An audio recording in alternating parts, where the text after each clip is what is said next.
Mas a primeira coisa que eu quero falar aqui é sobre as ferramentas dos falsos profetas. O falso profeta, preste muita atenção, ele engana as pessoas porque ele tem algumas ferramentas. A primeira ferramenta do falso profeta é que ele faz adivinhações. Repita comigo: o falso profeta faz adivinhações. Já viu aquela pessoa que diz assim, amado? Segura, hoje vai pegar, irmãos, até beber água. Olha lá aquele fulano, já até sabe o que vai dar. Olha lá aquele fulano, ele revela CPF, meu Deus do céu. Eu fui lá na igreja do ciclano e ele falou o número do meu CPF. Ele falou o número do meu RG. Olha só, o meu carro estava quebrado e ele falou a cor do meu carro, o que estava quebrado. Ele é homem de Deus porque ele revela. Meu querido, existe o dom de profecia, sim. Deus revela, mas tem uma coisa chamada espírito de adivinhação, que é um espírito maligno, que ele fala coisas da vida da pessoa. Ou você pensa que o nosso adversário não sabe a cor do seu carro, você pensa que o nosso adversário não sabe o número do seu CPF. Aí você fala: prova na Bíblia. Eu vou te provar. Vamos comigo, Atos dos Apóstolos, capítulo 16. Hoje vai ser forte, irmãos, hoje vai pegar. Ô glória, eita glória. Atos 16. Esses crentes que ficam vendo essas profetadas na internet, irmão, hoje ele vai sair daqui fortalecido, glória a Deus. Atos 16, versículo 16. Eu vou esperar você encontrar. Abra comigo. Confere aí na Bíblia para você ver que eu não estou inventando nada aqui. Atos 16, 16 diz assim: e aconteceu que, indo nós à oração, nos saiu ao encontro uma jovem que tinha espírito de adivinhação. O que ela tinha, amado? Espírito de adivinhação, a qual, adivinhando, dava grande lucro aos seus senhores. Perceba, ela adivinhava, ela falava coisa da vida das pessoas, que aparentemente ninguém sabia. Espírito de adivinhação, um espírito maligno. E em nossos dias isso ainda é uma realidade. Tem muitas pessoas que acreditam em supostos homens de Deus, supostos profetas ou profetisas, porque ele falou o CPF, porque ele falou o número da casa, porque ele falou a cor do carro. Alguém, irmão, é impressionante, amados, oh meu Deus do céu, quando eu vejo na internet alguém que vai lá e profetiza, Gustavo, e aí ele faz um drama, irmão, a câmera aqui, a câmera lá, e aí aquele fundo musical alto, e aí eu mando falar, e o seu nome é Virgínia, e aí o fogo pega, irmão, o povo sai só porque falou o nome da irmã Virgínia, meu Deus do céu. Mas você acha que o diabo não sabe o nome da pessoa? Aí, irmão, você prega o evangelho, irmão, você prega a palavra, a pessoa não derruma uma lágrima, irmão, não cai uma lágrima do olho, não toca, abre a boca, boceja, mexe no celular, mas se revelar o nome, meu Deus do céu, é homem de Deus mesmo, esse é homem de Deus. As pessoas preferem acreditar na mentira, amado, do que acreditar na verdade.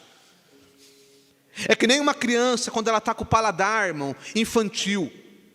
Quando você faz aquela comida gostosa, aquela comida saborosa, e aí você fala para que você faz aquele arroz gostoso, aquele feijão, aquela carne, aquela salada, aquela comida completa, gostosa. Aí você fala para a criança: o que você prefere? O prato de comida ou um prato de miojo? O que a criança prefere? O miojo, irmão, que tem um sabor só, que não agrega nada, não tem nenhum valor nutricional, mas porque a criança está com o paladar infantil.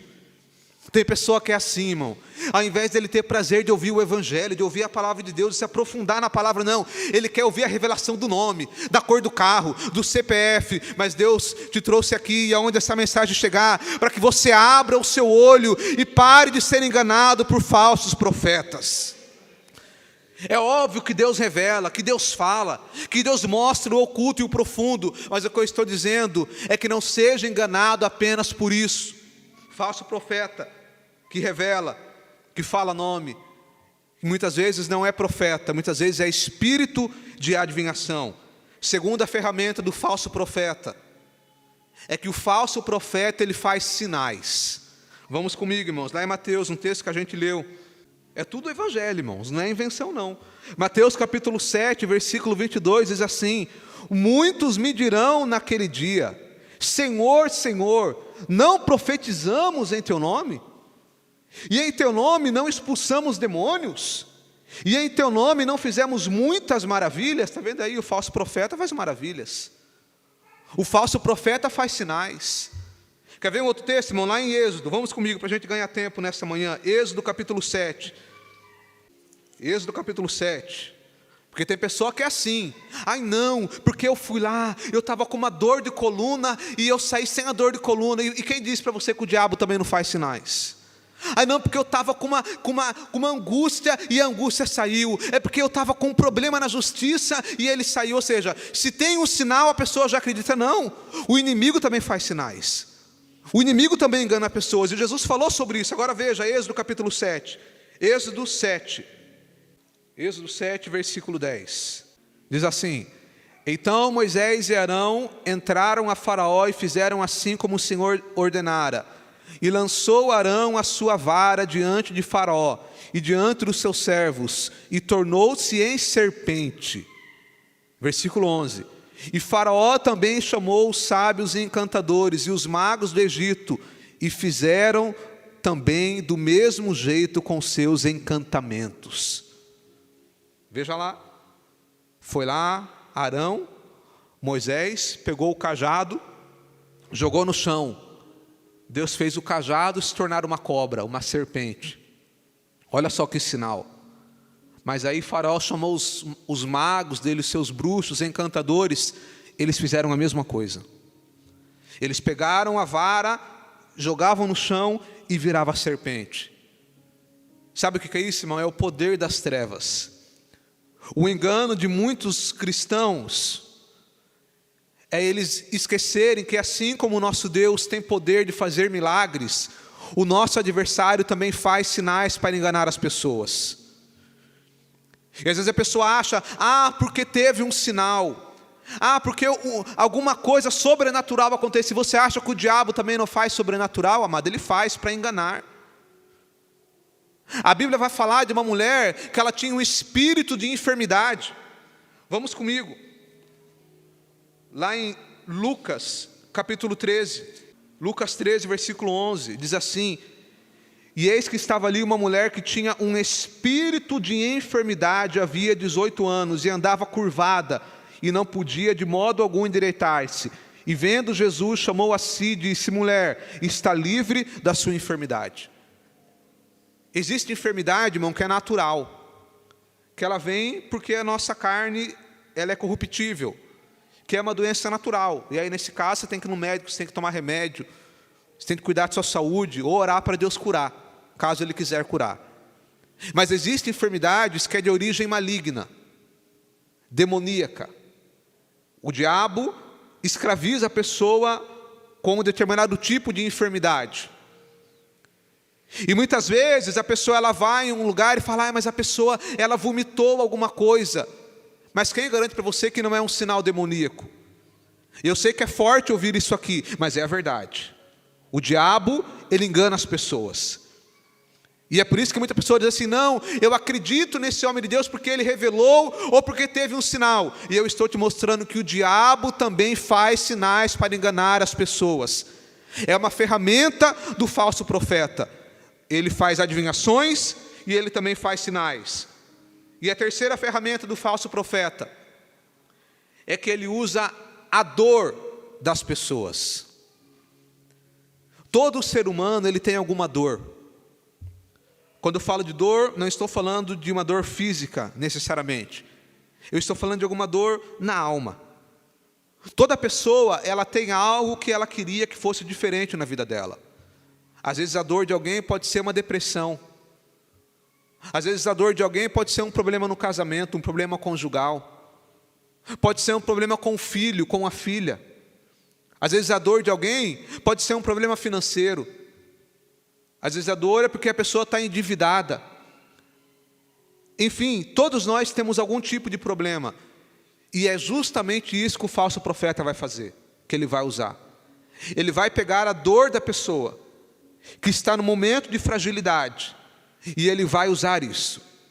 Ele vai usar aquele argumento: ei, você que está com problema no casamento, vem aqui porque eu tenho algo que vai fazer o seu casamento mudar. E você que está com uma enfermidade, vem aqui porque eu vou orar e a enfermidade vai sair. O falso profeta, ele vai sempre usar a dor das pessoas. E sabe o que é interessante? É que mesmo que a pessoa seja muito inteligente, Moisés, a pessoa cai.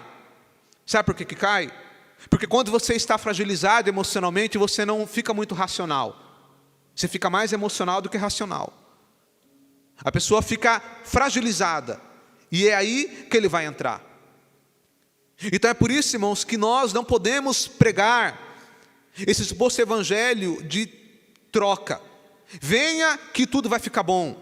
Venha que o seu casamento vai ser mil maravilhas. Venha que a dívida vai sair.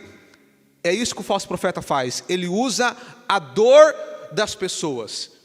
Ele pega a pessoa num problema, num momento de fragilidade. Ele vai usar problemas financeiros, emocionais, problemas de saúde. Essas são as ferramentas do falso profeta. É por isso que sempre quando você vê algum suposto homem de Deus ou mulher de Deus, ao qual, para ele convidar as pessoas para ir à igreja dele, ele fica usando essas artimanhas. Não estou dizendo que você não possa falar que Jesus cura, que Jesus opera sinais, que ele abre portas, Jesus faz tudo isso. Mas sempre quando há um apelo excessivo com esses pontos, acautelai-vos. Fica esperto. Sempre quando você perceber que algum suposto homem de Deus ou mulher de Deus, ele fala sempre, preste muita atenção agora. Algum suposto homem de Deus ou mulher de Deus que se diz profeta, a pessoa se diz profeta, mas a todo momento ele fica falando só dos problemas daqui. Venha, que o problema financeiro vai passar. Venha, que a depressão vai passar. Venha, que o seu casamento vai melhorar. Ou seja, ele fala sempre dos problemas daqui, mas ele nunca fala do maior problema da humanidade, que é qual? Qual é o maior problema da humanidade, amados? Qual que é? Pecado. O falso profeta dificilmente ele vai falar contra o pecado. Dificilmente ele vai falar sobre santidade. Dificilmente o falso profeta vai falar sobre o céu, sobre a eternidade, porque é tudo para aqui, é tudo para esse tempo, é tudo para agora. Mas o homem de Deus, o pregador da palavra, a pregadora da palavra, na mensagem dele nunca falta salvação, nunca falta o evangelho, nunca falta arrependimento e nunca falta o céu, porque esse é o nosso maior objetivo. 3 ferramentas do falso profeta: adivinhações, sinais, e ele usa a dor das pessoas.